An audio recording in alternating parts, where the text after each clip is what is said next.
when the professors talked about population or herd health rather than just diseases. And then after finishing his PhD, Dr. Smith went to the University of Nebraska and was on the faculty at the University of Nebraska for many years. And I'd never met Dr. David Smith until this morning, but I feel like I know him because I've read so much about his sandhills calving system that he developed when he was at the University of Nebraska. And I know many of you have probably read about that. Presently, Dr. Smith is on the faculty of the veterinary school at Mississippi State University, and he holds an endowed chair there. So, Dr. Smith, we're just honored that you'd be willing to come and share with us in Kentucky Day. Let's give him a warm welcome to Kentucky.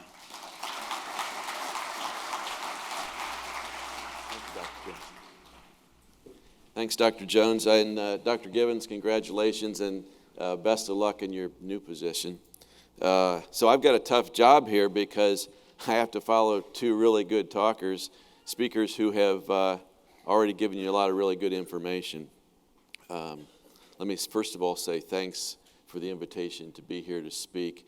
You know, having spent some time in Nebraska, I know that the reputation of calves coming out of Kentucky is really good. You can be proud of your industry. You develop really good calves. Your calves, your stockers that move into the feedlots in Nebraska are well appreciated. So congratulations for doing a really good job with your cattle. So I'm going to talk about maybe a little bit of more about thinking about your mindset as you think about the health problems in your herd.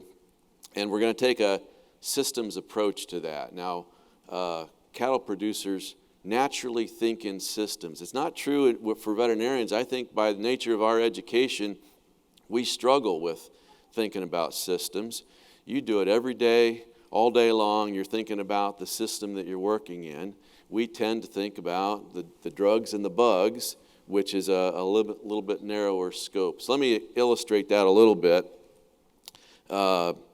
We've got a rotation where we take students out and we do outbreak investigations. And so we may go to different operations. Some of these are food animal operations. Sometimes it's companion animal.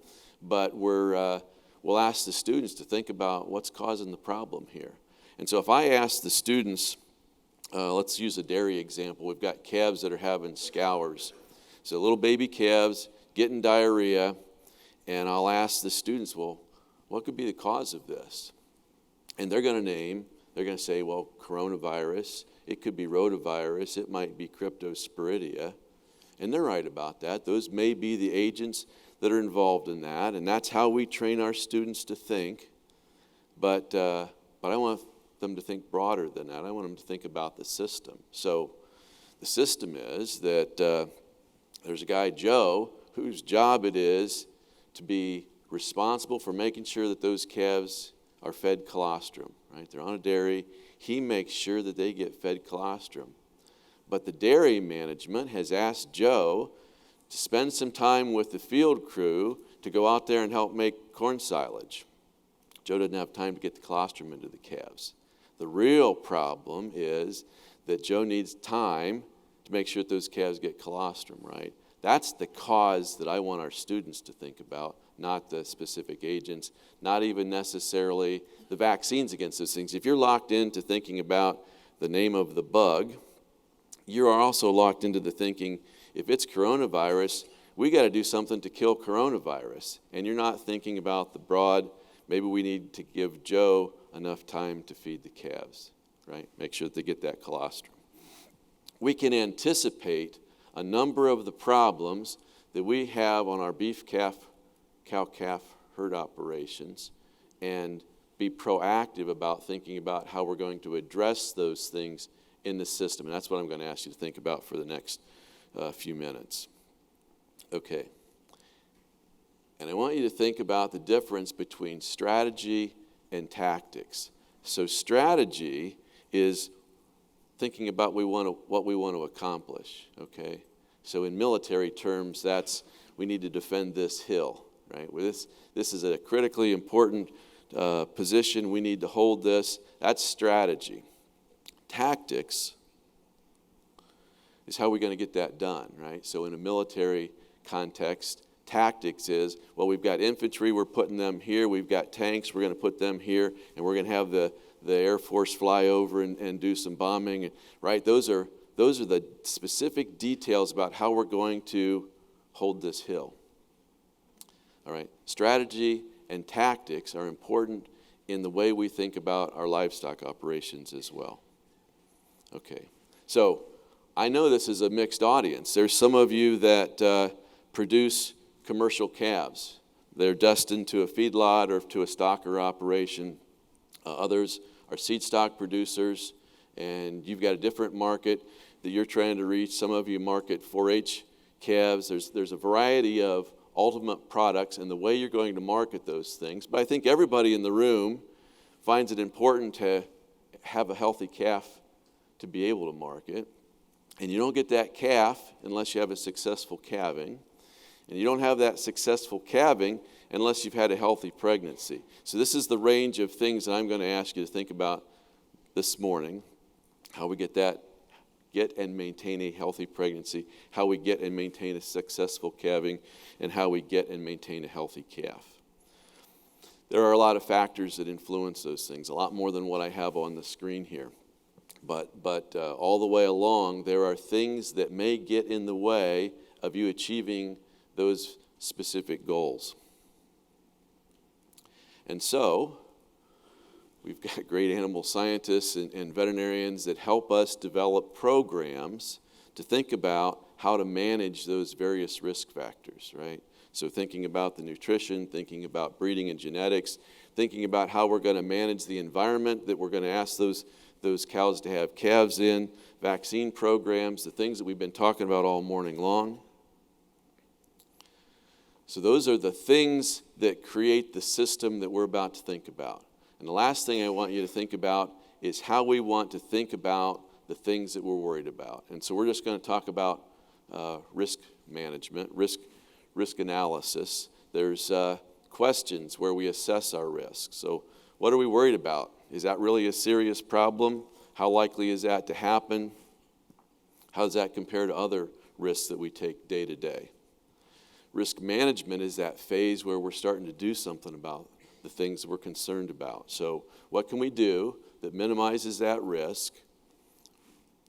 If we do that, are we going to create another problem someplace else? Is there an unintended consequence of doing this thing to try to control this problem that's going to bite us someplace else? And then, in the final documentation and communication phase, it's thinking about, does everybody understand why we're doing what we're doing? And have we written it down? And are we communicating with everybody that's involved in the operation? You may understand why you're asking your employees to do something, but do they understand? Okay, so here's a risk assessment, and I've already given you the answer. What's the hazards that you're worried about during breeding? During the breeding season, what are you worried about? The answer is, well, you're worried about your cows failing to conceive, right? Okay, so now let me give you this is from one of our outbreak investigations. This is a case study about a herd that called us about their reproductive failure in their herd. Pretty well vaccinated herd. I think Dr. Gibbons would approve of the vaccine program that they were using, but they wanted to know, is there some other product that we were using, because they only got 62% of their cows to have calves this year. Okay, they have a 75-day breeding season. They pull bulls out after 75 days. That means that those cows had 3.5 opportunities on average to conceive, right? Every 21 days, that cow has an opportunity to ovulate and conceive. And so we looked at the records that he had, little information about every cow on a 3x5 card. We got that all into a computer so that we could look at that. And so of the cows that were eligible to conceive, that would have been all of these 52, less than 40% of them conceived on their first estrus. On their second estrus, only just a little more than 20%, right? There were, of the cows that were available to ovulate and conceive, only 20% of them conceived. It got worse as time went on. Okay, so does he need a new vaccine? The vaccine is a tactic, right? That's one of the tactics that we might use to prevent or to improve our opportunities for conception. Let me point out that the line floating up above that is at 57%. If you want to have 95% of your cows to conceive in a 75-day period of time, you have to achieve 57% conception rate every ovulation, right? Okay, so is he getting that? Nowhere along the line was he getting 57%. All right, so did he need a new vaccine? Look at the records. We went back some number of years. This wasn't just a problem this year. In fact, if we looked back at the previous 7 years that he had records from, this has been a problem that's been an ongoing issue. And when we looked at his cows, wow, body condition score 2, body condition score 3 at best, right? So many of the things that Jason Smith talked about earlier about the nutritional management of those cows at the time that he's trying to get them to conceive, absolutely the nutrition's not there. Horrible body condition scores. In fact, as we further analyze the data, the cows that did conceive early on, those were the ones that didn't have calves the year before, right? So they took them 2 years to get their body condition scores back sufficiently to be able to conceive again, right? And in the whole system, he's not got enough calves for all of these years, right? Running 60-some% calf crop. Well, he can't afford to get rid of any cows because with all the cows that he's got, he's only getting a smaller number of calves. So there are cows in this data that haven't had calves in year after year after year, right? But he can't afford to get rid of them because they might have a calf and he needs the calves. All of those extra cows, for the few calves that he's getting, further deplete the nutritional resources, right? They overgraze the resources that he has. This is thinking in systems. He didn't need a new vaccine. He needed to consult with a nutritionist. All right, and there's a number of reasons why cows might have body condition score problems, but we certainly see in Mississippi that a lot of the problems just relate to not planning ahead, not managing forages or not supplementing feeds when they need to be fed. In terms of the whole broad scope of infertility that we might be worried about, reasons why cows might not conceive, right? We can do a number of things to evaluate, pre-plan whether or not these things are going to be issues. So looking at body condition scores of the cows prior to the breeding season, evaluating the bulls by doing BSEs, estimating whether we've got adequate bull power in the herd to do it. Evaluating the records so that you could see that there are some cows that, as Dr. Smith said, they need to find another occupation in the cattle industry. They need to work at McDonald's, I think is what he was saying. And then of those heifers that are coming in, do we have a program of evaluating their growth and pelvic area size, reproductive tract scoring? Are they prepared to enter the breeding season and conceive as well? And I'll just make the point that all of these things are made easier if you've got adequate records to help you do that. And so it's an important thing to me when we're thinking about systems to think about a system that includes record keeping so that we can keep track of what's going on. Okay, so we'll move on. The cow has conceived. She's gestating now. Now what are our concerns? I didn't give you the answer on this slide, but I will now. I think that we're worried that they're going to lose that pregnancy, and they might lose that pregnancy because of some infectious agent, some toxin, or because of injury.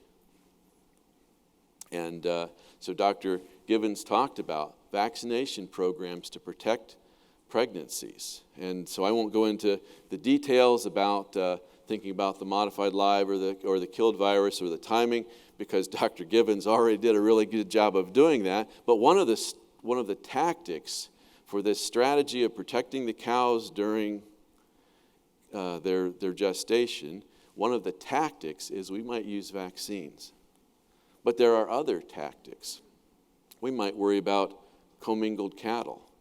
Have you brought cattle from the sale barn and put them into your herd while you've got this pregnant group of cows? Are there stockers across the fence? Are there exposures to other sources of pathogens? Have you put those cows in a place where they won't get injured? Right? These are all additional tactics beyond the role of vaccines in trying to protect the pregnant cow herd. That pregnant cow herd is a really important at-risk group that needs to be protected from other sources of exposure. And now we've got the calf on the ground, so it's hit the ground. I had a student take this picture, and I think the real risk was that student with the camera is going to get taken out by that cow, right? But what are we worried about for this calf now? What can happen to this calf from now till weaning that we might be worried about? We managed to get it born alive. Well, here's some information from USDA NOM surveys. Some of you may have participated in these surveys. So they say that of the calves that are born, 6.4% of them are going to die between birth and weaning. So we already lose a whole lot of them because they failed to conceive or they lost their pregnancies beforehand. The cow never has a calf. We're going to lose another 6.4% of them on average before they get weaned. And they say that about 40+ % of those are going to be born dead. And their definition of born dead is born dead or died within the first hour or so of life. Okay, so 40% of the deaths that you can expect to experience are going to happen at birth or just shortly after. Another 20% are going to die in the first 24 hours after being born.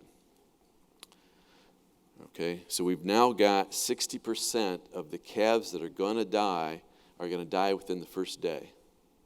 60%. Another 20%, now 80% of the calves, are going to have died in the first 3 weeks. This is a really critical period of time, right? At calving in the first few weeks of life are critical in the life of this calf. And another 20% or so are going to die sometime after 3 weeks, between 3 weeks and weaning. Okay, so in order of risk, birth-related deaths was the highest, weather-related was right up there, unknown causes about 19%, digestive system, respiratory disease, and then predation or injury follow the list of things. So here's the things in my risk assessment we need to worry about once that calf is ready to hit the ground. Problems that occur during calving, dangers from the environment, and infectious or parasitic diseases. Okay, so let's think about some of those things. Problems during calving. The leading cause of dystocia in beef calves is this imbalance between the size of the fetus and the size of the dam. So, right, too big of a calf. And fetal size is a function of the genetics, the gender, and the gestation length. Right? Not very much that we can do about some of those, but genetics we can. And we have made a lot of progress in the 30 years that I've been in practice. There's been a tremendous amount of genetic improvement, I believe, that has reduced the risk for dystocia problems.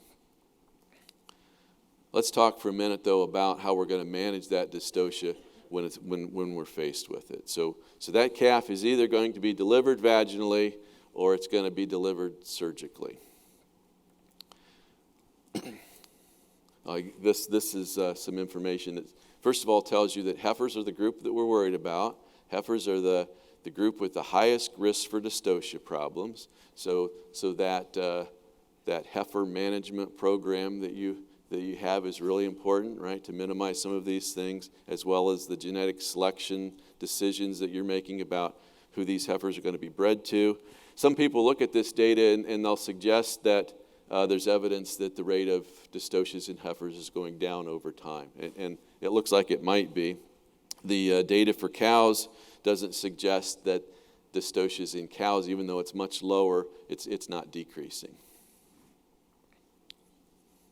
Okay, tactics, right? So we have a strategy that we want to avoid calving problems. One of the tactics, two of the tactics are hygiene and lubrication, right? Being as clean as possible if you're going to intervene, really clean, really fastidiously clean, and abundant lubrication, right? Those are two tactics that are critical to successful dystocia management.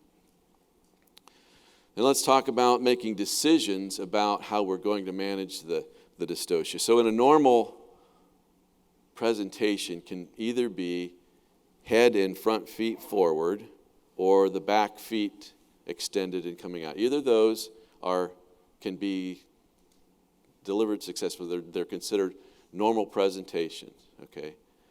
Not unusual shape, not unusual positioning.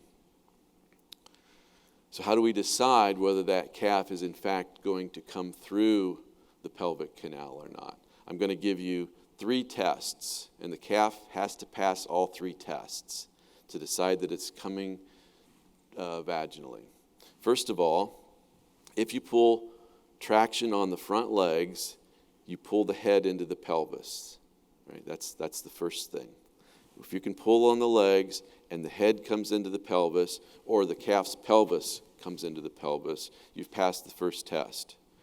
If you can then pull on one leg and extend it so that it's past your hand, past the vulva, that's the second test. And if you can take that second leg and you can pull it past for hand's width past the vulva, now you've passed all 3 things. You can make a reasonable decision that that's a calf that can be delivered vaginally.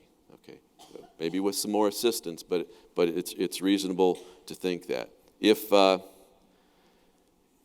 So let's just look at the picture. So here's the first test. When we grab the calf and we apply some traction, we can pull the head into the pelvis. Second one, you can extend the leg from there, one hand's width past the vulva, right? So the hoof is a hand width past the vulva. That's the second test. And the third test is when you can do that with the other leg. Those 3 things pass. Any one of those 3 things that doesn't happen, it's a fail, right? We need to be thinking about that this is probably going to be a surgical intervention. Okay. Now, when do you make a call for assistance? These are recommendations from Bob Mortimer, and what he suggests is that cattle producers should seek veterinary assistance as soon as you don't know what's wrong. I don't know what's wrong, probably time to call. Second, you know what's wrong, but you don't know what to do about it, right? You either don't know what to do about it or you recognize that, well, that's not something I can do. Make the call. Third is, you know what's wrong, you know what to do about it, but you've been at it for 30 minutes and you haven't made any progress. Make the call, okay? Okay, to continue with some of these risk factors for losses in this neonatal period of time. There's the dangers from the environment. Those can be physical hazards that are just in the calving lot. They can be predators. They can be temporary conditions, snowstorms, extreme heat, right? So there's a variety of things that put that calf's life at risk in the first 24 hours of its life. It's a period of time to be watching calves as frequently as possible. Calves are not prepared to deal with extremes of weather. So they're not prepared to thermoregulate at birth. And so they can get into trouble quicker because of cold conditions or extremely hot conditions quicker than the other age groups. Of course, those things can be even worse if the calf hasn't gotten colostrum, other things have happened to it, it's been a prolonged dystocia, right? There are reasons that the calf hasn't gotten up and done other things. Temperature and environmental conditions at that point are even more critical. All right, let's talk about the infectious and contagious diseases. I'm going to particularly focus on neonatal calf diarrhea in baby calves, as well as pneumonia in calves prior to weaning. Okay, I was really happy for Dr. Gibbons to have shown you this triangle with the host agent and environment, because it also points to the strategies that we might want to take to control infectious contagious diseases. So we have a number of ways that we can manage infectious diseases beyond vaccination. So one strategy is, we'll keep the agent out. Don't let the things that might make these animals sick, don't let them onto your farm. And those work well with certain pathogens.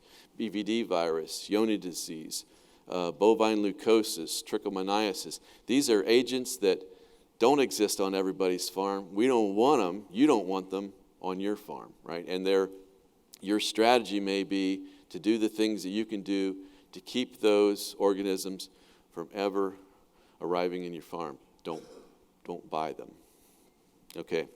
Second strategy is to prevent effective contacts. And effective contact is where there's an opportunity for one animal or one source of the agent to make contact with another animal, right? The effective contact is when that contact was sufficient to transfer the pathogen. So we might want to employ strategies to prevent effective contacts. And these are particularly effective for things like pink eye or parasites or calf scours. Finally, we may want to do things that improve our overall immunity, right? These would be the vaccines. These may be other strategies to improve the immune status of the animal. And those might be effective for enteric, respiratory, and reproductive diseases.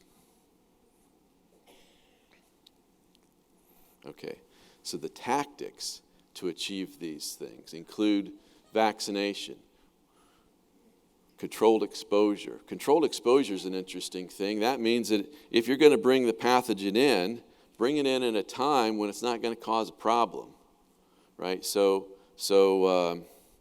the worst time to put animals in with your pregnant cows or bring animals into your herd is when you're going to throw them in with pregnant cows, right? Because you may create abortions because of infectious diseases that are brought in. Might be better for those exposures to have occurred prior to breeding, where the cows might demonstrate some immunity prior to becoming pregnant. So there are some opportunities to make sure that the exposures take place at a time period when the least damage is going to happen. Jason Smith talked about the role of nutrition. It doesn't get enough attention, right? The role of nutrition in preventing contagious infectious diseases is probably underestimated. And I'll just say that most of the outbreaks that we go on, it's not the solution to the problem is not something that comes out of a bottle. It's not a medication, it's not a vaccine. Almost always the root problem is nutrition. If we can fix or address whatever the nutrition problem is, these other things go away.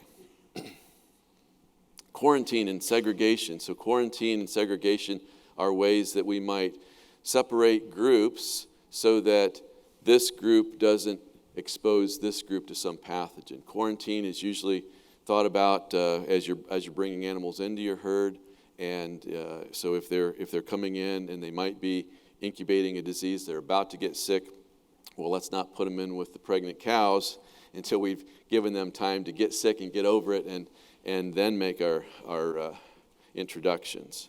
Test and cull, which would be to identify infected animals and remove them to the herd to the extent that that's possible. These are an additional tactic that's worthwhile for controlling infectious diseases.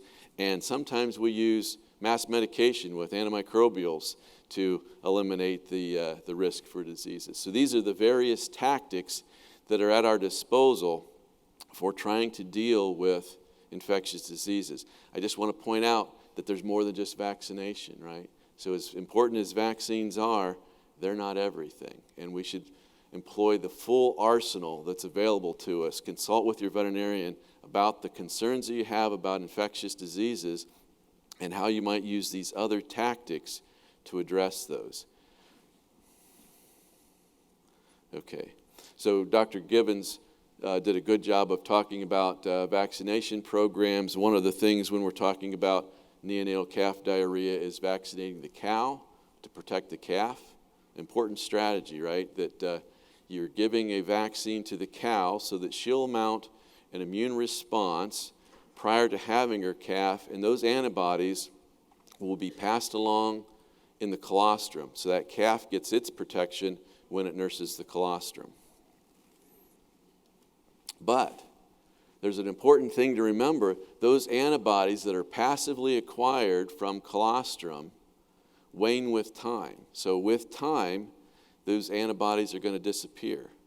And even though the calf will eventually, with exposure, develop an active immune response, that takes time. It takes a long time, and calves at birth they're unprimed. They haven't seen these agents in the past, and they're relatively inefficient about mounting that immune response. So the concept that I want you to be aware of is that there may be a period of time in that calf's life when its level of immunity has dropped, right? There's a period of time in the calf's young life when it doesn't have all the protection it had when it was first born and nursed colostrum. It doesn't have all the protection it's going to have later on when it's had its own active immune response. It may be particularly susceptible, such that if the exposure level is high enough, right, exposure level to the pathogen is high enough, that's the period of time when the disease is going to express itself, right? We're going to overwhelm the calf's immunity, and that might happen at a very specific age. I also want to tell you that the rate that these antibodies decline depends on the class of antibody. So IgA, which is really important for protecting mucosal surfaces like the gut, has a half-life of 2 days. So this really important gut-protecting maternal antibody that might be in colostrum only lasts, every 2 days, there's half as much of it. So in 10 days, 5 half-lives, it's almost all gone, right? May not be surprising that that's the age when calves get neonatal calf diarrhea. The most common age of diarrhea in calves is about 10 days of age. About time all those antibodies that are protecting the gut have disappeared. Half-life for IgG, maternal IgG, coming from the colostrum of the cow, its half-life is about 16 days. So 5 half-lives, about 80 days. Most of those antibodies have disappeared. Maybe not surprising that that's about the age when we have a peak in our risk for pneumonia in beef calves, right? Because that protection that the calf received from colostrum has disappeared. Okay, so let's talk a little bit about neonatal calf diarrhea. It's the leading infectious disease cause of death in calves prior to 3 weeks of age, right? So in that 3-week period of time after they've died from dystocias and the other things, the infectious disease cause, it's neonatal calf diarrhea. That's what kills baby calves. Those that survive may not perform as well. There's treatment costs, as you may well know. Those treatment costs include more than just the cost of medication. They include a big chunk of your time in labor to get these calves identified and treated. When I go on outbreak investigations and neonatal calf diarrhea, I'll tell you what, there's a measurable, palpable sense of frustration among cow-calf producers. I feel sorry for you because I can feel it, right? You've spent all this time getting these calves born alive. You set your clocks for midnight and 2 o'clock in the morning and 4 o'clock in the morning so you can go out there and check and make sure that everybody's doing okay, no dystocias. You worked so hard to get this live calf on the ground, and then in the next few weeks, those calves wither and die right in front of your eyes. And it's palpable, the sense of frustration that causes. Beyond that, there's the risk for injury. You got to be pretty brave to go out and catch those calves and treat them when that mama cow ready to take you through the truck, right? And every once in a while, she does. So it's important. It's an important risk for injury for all of you. Some of the agents that make calves sick also make people sick. So we have cryptosporidia or salmonella, other pathogens that may make you or your workers sick while you're trying to treat them. And for many farmers and ranchers, this is the most common reason why they pick up an antimicrobial to use. And we're all concerned about our use of antimicrobials and selection for resistance and so forth. So this becomes a really big issue. So neonatal calf diarrhea is one of those age-associated diseases of calves. And it occurs in a very narrow range of ages. It's due to loss of maternal antibodies and environments where there's sufficient pathogen exposure. And we see that over the time in the calving season, the risk for calves to get scours increases. So over and over again, as we investigate these outbreaks of neonatal calf diarrhea, what we see is that the first calves born have no problems. The last calves born have the highest risk for getting disease or dying from those diseases. And so what that looks like is this. The pathogens survive through the year in the cow herd. So I've heard people talk about, well, it's this pasture or it's that pasture that must just be seeded down. Not from one year to the next, not in most places in the United States. Right? But the cows can maintain small levels of these pathogens, which they start to shed at around calving time. So the first calf that's born gets this little dose of exposure, but it's a good growth media for these viruses and pathogens, and so it grows up more. The next calf that's born gets a little bit bigger dose, and then the next calf gets a little bit bigger dose, and those calves produce more, and they're making bigger and bigger doses because they're receiving more until eventually, over time in the calving season, there's an overwhelming exposure. And now the pasture does have it, right? It's everywhere. Those agents are everywhere, and there's massive exposure. And if you're the last calf born, you're exposed to this overwhelming dose load of pathogens. When your maternal antibodies run out, you've had it because the exposure is overwhelming. All right.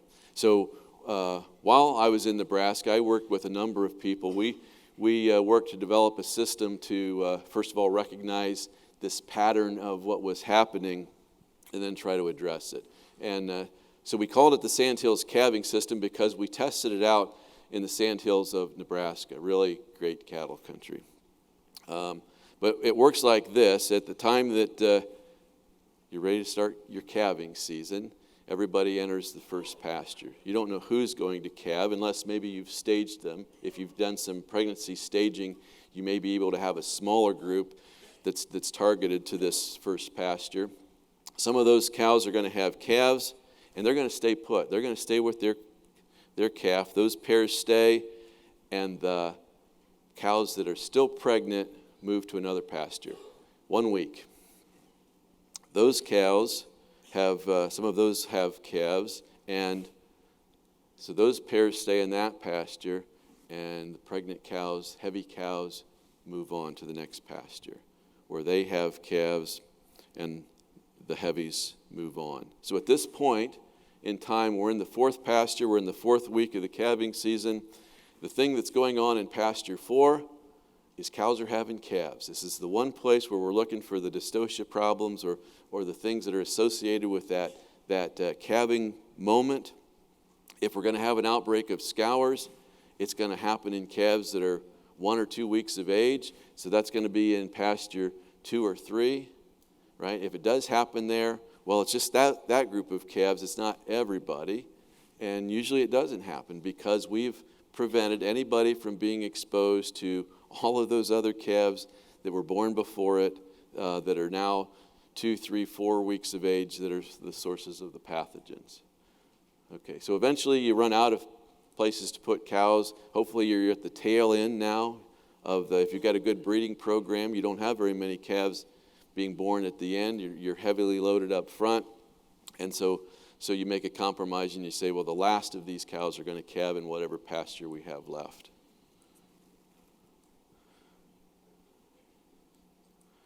Okay, so this data is starting to get pretty old now, but this ranch number 1, 900 cows, they had been losing 60 to 120 calves a year for years, more years than we have records to show.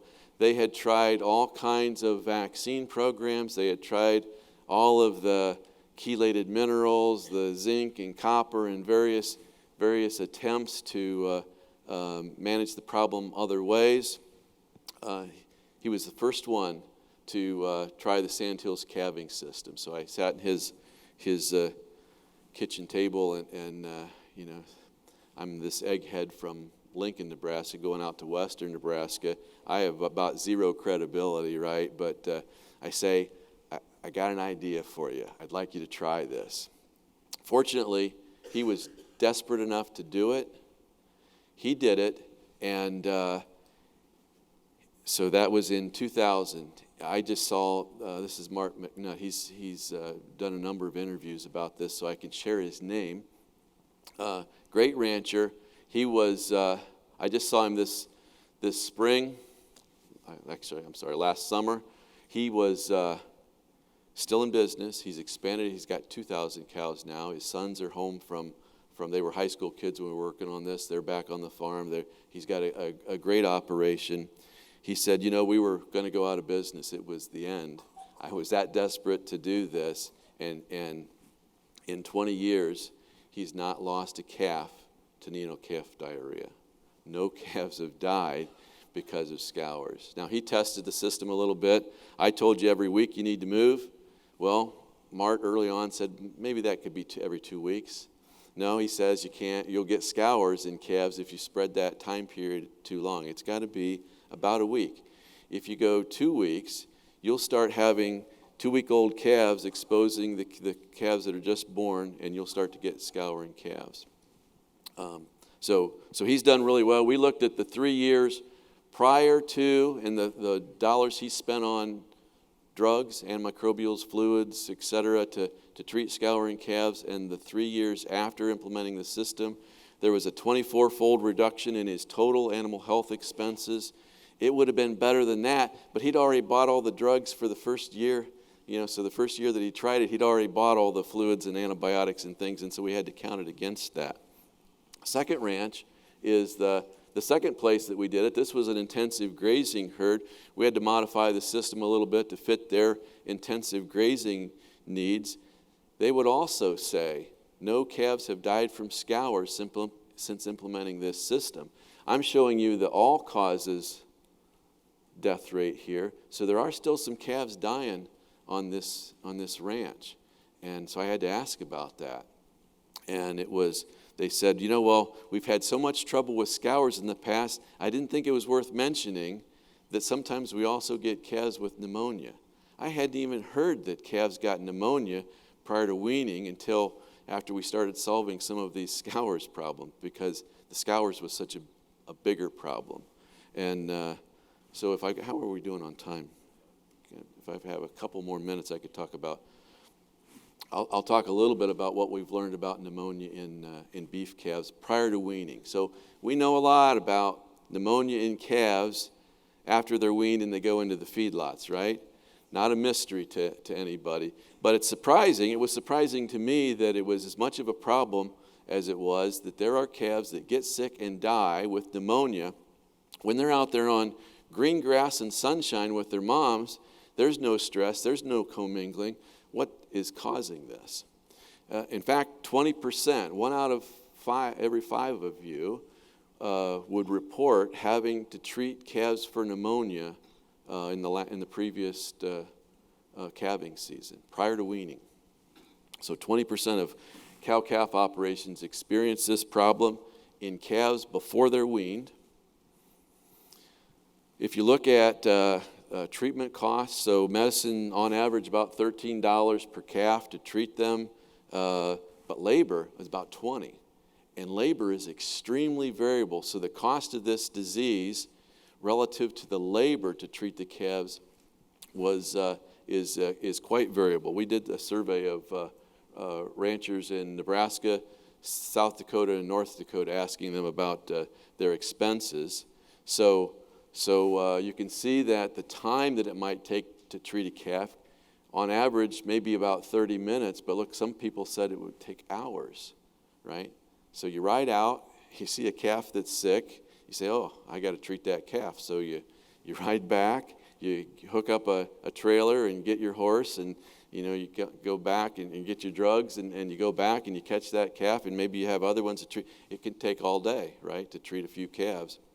And in fact, 80% of the time invested in treating calves for pneumonia is just in gathering and sorting them to be able to do it. So a huge cost relative to labor expenses for this problem. 75% of the cost, the cost of this disease to the cattle industry in the United States is estimated to be about $165 million per year.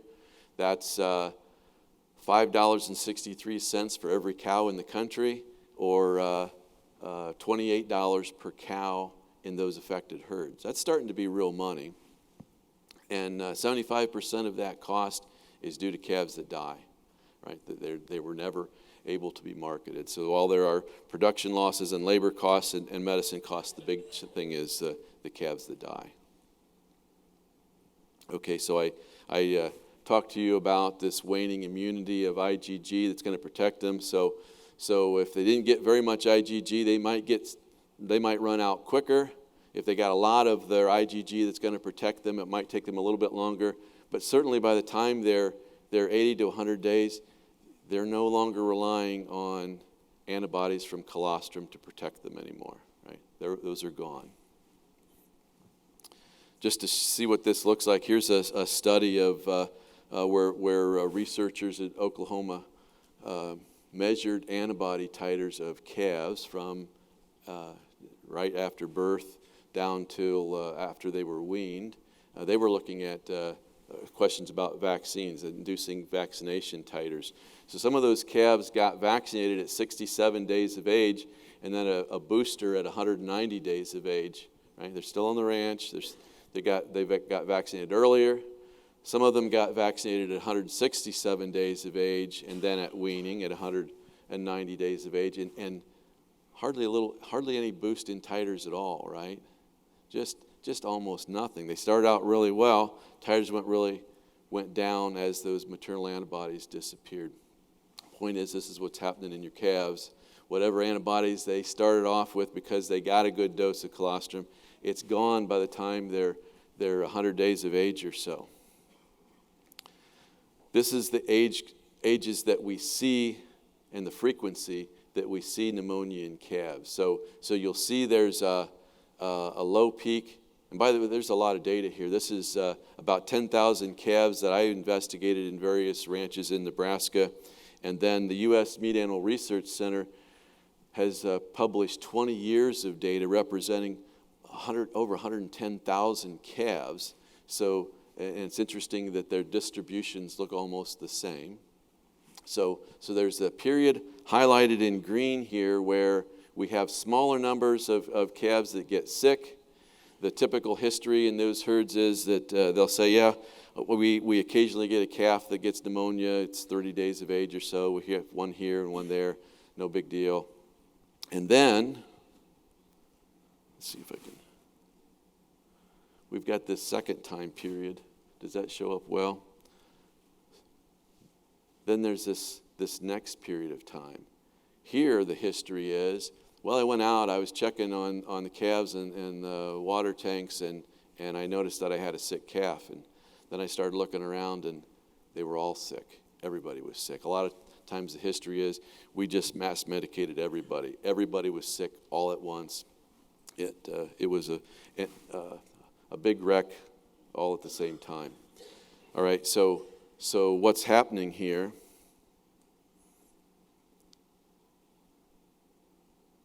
Well, I don't have to go back. Those sporadic cases, those are the calves more likely to be a calf born to a heifer, and more likely to be a calf that didn't get its colostrum, right? So those sporadic cases in those calves that are 30 days of age or so, those are the calves that didn't get their colostrum and they got sick, sporadically. The other ones, that's when the maternal antibodies ran out, right? Everybody in that calf group is all susceptible at approximately the same time. If you've got a calving season, everybody moved through, they were protected, and then you're starting to have, they're all starting to get to the age where they've lost their maternal antibodies. Right? They've lost their herd immunity. They were being protected because most of the calves had antibodies from colostrum. Now, with time, and as they've gotten older, they don't have it anymore. Nobody has it anymore. It's like, my analogy would be, if I go out in my front yard, I can toss a match in my grass in May and nothing happens. And I can do that in June and nothing happens. But if I go out in July and toss a match out in my front yard in Mississippi, I'm going to have a grass fire, right? Over time, we went from having really green grass that was not susceptible to burning, and with time, more and more of the grass blades became susceptible to burning to the point where now it can be transmitted. It's not just a single blade, it transmits it to all of the blades of grass. Same thing is happening with pneumonia in calves. All right, so the way we might manage that is in those herds, trying to get a good vaccination program in really early. That's a challenge to do, and it's not something I would tell everybody that they need to do. But if your problem is pneumonia in calves at 120 days of age, maybe you could work on a vaccination program, and that probably should include some kind of vaccination for bovine coronavirus because that just seems to be overrepresented in our diagnostics. We could make sure that recognizing that while calves are protected by maternal antibodies in that first 100 days, that's the time to do our commingling if that fits in your system. So if you're going to commingle groups, do it really early or do it really late after you've gotten some vaccines into them. Recognize that those calves that are 90, 100, 120 days of age are particularly susceptible to problems. That's not the time to introduce new animals or to introduce any additional stressors. One of those stressors, by the way, is our breeding program. So one of the risk factors for this is herds that are doing some kind of estrus synchronization, right? You're bringing a bunch of calves, you're bringing the cows up, sorting off the calves, holding them here while you're doing your estrus synchronization on your cow herd, and you ought to be thinking then about how are those calves being managed because they're at a particularly susceptible age when all this is going on. So dust and crowding and things that increase effective contacts are going to increase the risk for the problem. Okay, I have asked you to think about the way your system works and to anticipate some of the problems that you might expect to have and when you expect to have those things. And that almost always involves asking you to think about making a change. And so Einstein said, well, the definition of insanity is doing the same thing over and over again and expecting different results. So if you're challenged by some of the things we've talked about this morning, think about change and what that change might look like and how you would implement a system to make those changes, and what are the strategies that you need to employ. And when you understand what those strategies are, can you think about what the tactics are? And there's more than just vaccines on that list, right? Okay. Thanks for your attention. I appreciate it.